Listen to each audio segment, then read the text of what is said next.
बिस्मिल्लाहिर्रहमानिर्रहीम। Welcome to the next episode. हम discuss कर रहे हैं क्लस्टरिंग एल्गोरिदम्स को, और इसमें हम पहला क्लस्टरिंग एल्गोरिदम जिसको कि के मीन्स क्लस्टरिंग कहते हैं, जो कि एक बड़ा मशहूर एल्गोरिदम है, इसको डिस्कस करने जा रहे हैं। मैं हूँ आपका इंस्ट्रक्टर डॉक्टर अदनान आबिद। आइए चलते हैं अपने टॉपिक की तरफ। हमारे पास डाटा होता है, जिस डाटा को हमें क्लस्टर करना होता है, और हमें ये भी नहीं पता होता कि इस डाटा में कितने क्लस्टर्स बनेंगे और कौन से ऑब्जेक्ट्स किस क्लस्टर में जाके फॉल करेंगे। तो ये ग्रे डाटा जो आपको लेफ्ट हैंड साइड पे नज़र आ रहा है, ये इनपुट होता है। क्लस्टरिंग एल्गोरिदम हम अप्लाई करते हैं और वो उन डाटा एलिमेंट्स को अप्रोप्रिएट ग्रुपिंग करके और अप्रोप्रिएट क्लस्टर्स के अंदर कैटेगराइज कर देता है। ये काम किस तरह से होता है, के मीन्स क्लस्टरिंग एल्गोरिदम कैसे काम करता है, आइए देखते हैं।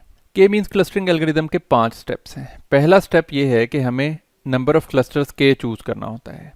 के की अप्रोप्रिएट वैल्यू कैसे चूज की जाती है, इसको हम थोड़ी देर के लिए पेंडिंग में छोड़ते हैं, और इस पे हम अगले लेक्चर्स में बात करेंगे कि अच्छा नंबर कैसे डिटरमिन किया जाता है। Anyway, for the time being हमें के का पता होना चाहिए। जिस तरह अभी हम पिछली एग्जांपल में देख रहे थे, तो K should be equal to 3। Second thing is, जब हमें के का पता लग जाता है तो हम एट रैंडम के पॉइंट्स को चूज करते हैं, जो कि जिनको हम सेंट्रॉइड कहना शुरू कर देते हैं। ये पॉइंट्स ज़रूरी नहीं है कि इन्हीं डाटा पॉइंट्स के अंदर से हों। ये रैंडमली कोई भी पॉइंट्स हो सकते हैं जो कि इस एक्स और वाई कोऑर्डिनेट के सिस्टम के अंदर एग्जिस्ट कर रहे हों। तो इन पॉइंट्स के अंदर से के पॉइंट्स हमने चूज करने हैं। हाँ, अगर वो किसी पॉइंट के ऊपर भी मैप कर जाते हैं तो doesn't matter. The third thing is कि we assign each data point to the closest centroid. इसका मतलब ये है कि हमने फॉर एग्जांपल यहाँ पे एक पॉइंट अगर चूज़ किया, तो ये वाले सारे पॉइंट्स जो हैं ये इस क्लोजेस्ट सेंट्रॉइड जो कि ये मैंने प्लॉट किया, इसके ऊपर मैप होना शुरू हो जाएंगे। और अगर मैं कोई पॉइंट यहाँ पे ड्रॉ करता हूँ एज सेंट्रॉइड, रैंडम सेंट्रॉइड, तो जो इसके करीब 3 पॉइंट्स हैं वो इसको बिलोंग करना शुरू कर देंगे। तो क्लोजेस्ट सेंट्रॉइड के ऊपर मैपिंग या उसको असाइनमेंट करना, ये थर्ड पॉइंट है। जब ऐसा हो जाता है तो उसके बाद फिर हम सारे के सारे पॉइंट्स, जो न्यू पॉइंट्स जिस भी सेंट्रॉइड के करीब होते हैं, उन पॉइंट्स को ग्रुप करके और उनके कॉरेस्पॉन्डिंग एक नया सेंट्रॉइड ऑब्टेन करने की कोशिश करते हैं। इसको अभी हम एक एग्जांपल सिमुलेट करके देखते हैं, उससे आपको ये पॉइंट और ज़्यादा आसानी से समझ आ जाए। और हम फिर जब नया सेंट्रॉइड निकाल लेते हैं तो फिर उस नए सेंट्रॉइड के क्लोजेस्ट पॉइंट्स उसको असाइन करते हैं। तो इस तरह ये रिकर्सिवली ये एल्गोरिदम चलता रहता है। अगर तो पॉइंट्स अपने क्लस्टर्स चेंज कर रहे हैं तो एल्गोरिदम चलता रहेगा। अगर ऐसी सिचुएशन आ गई है कि कोई भी डाटा पॉइंट किसी भी दूसरे क्लस्टर में नहीं जा रहा, तो फिर उस सूरत में सेंट्रॉइड भी अपनी जगह पे फिक्स्ड हो जाते हैं और हमारा जो एल्गोरिदम है वो कन्वर्ज कर जाता है।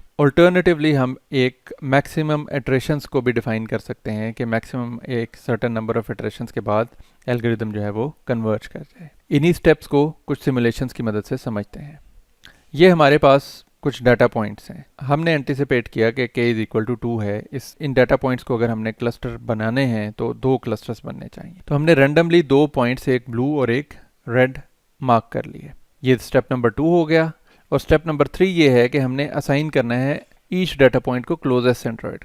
तो इसको असाइन करने का एक तरीका ये है कि इन दोनों के दरमियान एक परपेंडिकुलर लाइन लगाई जाए और फिर उस परपेंडिकुलर लाइन के भी परपेंडिकुलर एक लाइन लगाई जाए, जो कि इस वक्त आपको नजर आ रही है। तो ये जो बाइसेक्टिंग लाइन है दोनों के दरमियान इक्वल डिस्टेंस के ऊपर जो परपेंडिकुलर लाइन है, ये लाइन एक्चुअली हमें हेल्प आउट कर देती है कि इस लाइन से नीचे जितने भी डाटा पॉइंट्स हैं वो रेड वाले के करीब हैं और इस लाइन से ऊपर जितने पॉइंट्स हैं वो ब्लू वाले के करीब हैं। As a matter of fact ये लाइन दोनों सेंट्रॉइड के पॉइंट से इक्वी डिस्टेंट होती है। ये जो ग्रीन लाइन हमें नजर आ रही है, इस तरह से हम रेड पॉइंट्स को रेड मार्क कर देते हैं और ब्लू को ब्लू। तो ये हमें नजर आ गया कि कौन से डाटा पॉइंट्स किस सेंट्रॉइड के नज़दीक हैं और वो उस क्लस्टर में बिलोंग करेंगे। अब हमें क्या करना है, स्टेप 4, जो कि हमें इतने वाज़े तौर पे प्रीवियसली नहीं समझ आ रहा था, अब हमें वाज़े समझ आ जाएगा कि हमें इन नए डाटा पॉइंट्स जो कि रेड हो गए हैं, इनके मुताबिक सेंट्रॉइड की वैल्यू कैलकुलेट करनी है। यानी कि इन सब का ओवरऑल सेंटर, तो वो यहाँ नहीं होगा, यहाँ कहीं होगा।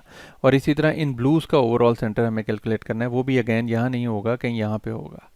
तो हम ये सेंटर्स हमने कैलकुलेट किए। आप देख रहे हैं नए सेंट्रॉइड्स हमें नज़र आने शुरू हो गए हैं। हम उन सेंट्रॉइड के ऊपर मैपिंग करेंगे और वंस अगेन हम वही काम करेंगे कि इन दोनों के दरमियान स्ट्रेट लाइन हमने ड्रॉ की और वो स्ट्रेट लाइन हमें ये बता रही है कि कौन से ऑब्जेक्ट्स किस सेंट्रॉइड में जाने चाहिए। तो अब नियरेस्ट सेंट्रॉइड के हिसाब से ये पॉइंट जो कि पहले रेड मार्क हुआ था वो अब इस ब्लू के नज़दीक आ गया, और ये दोनों ब्लूज़ जो कि पहले पिछले सेंट्रॉइड के करीब थे अब ये रेड सेंट्रॉइड के करीब आ गए हैं। तो हम क्या करेंगे, इनको कॉरेस्पॉन्डिंग कैटेगरीज असाइन कर देंगे। ये दोनों रेड हो गए और ये वाला ब्लू हो गया।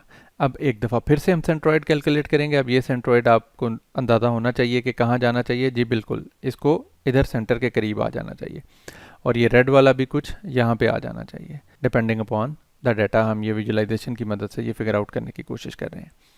अब ये स्टेप करने के बाद हमारा नया सेंट्रोइड जो बन गए वो हमारे सामने है। अब हम एक दफ़ा फिर यही काम करेंगे, और ये काम करने के बाद अब हमने जो डिमार्केशन लाइन हमने डिफाइन की उसके अंदर ये एक डाटा पॉइंट है जो कि ब्लू क्लस्टर में जा रहा है, तो हम इसको ब्लू क्लस्टर में मार्क कर देंगे और एक दफ़ा फिर सेंट्रोइड कैलकुलेट करेंगे। अब सेंट्रोइड के ऊपर बहुत ही नेग्लिजिबल सा फ़र्क पड़ा है। नए सेंट्रोइड कैलकुलेट होने के बाद एक दफ़ा फिर हम उसी तरह लाइन ड्रॉ करेंगे, और अब की बार ये रेड पॉइंट जो है ये ब्लू सेंट्रोइड की तरफ जाता हुआ नज़र आ रहा है। इसकी कैलकुलेशन की, उसको उधर मूव किया, नए सेंट्रोइड्स कैलकुलेट किए। नए सेंट्रोइड कैलकुलेट करने के बाद अब जब हमने लाइन ड्रॉ की है, कोई भी हमारा डाटा पॉइंट जो है वो cross the line different category का डाटा पॉइंट एग्जिस्ट नहीं कर रहा।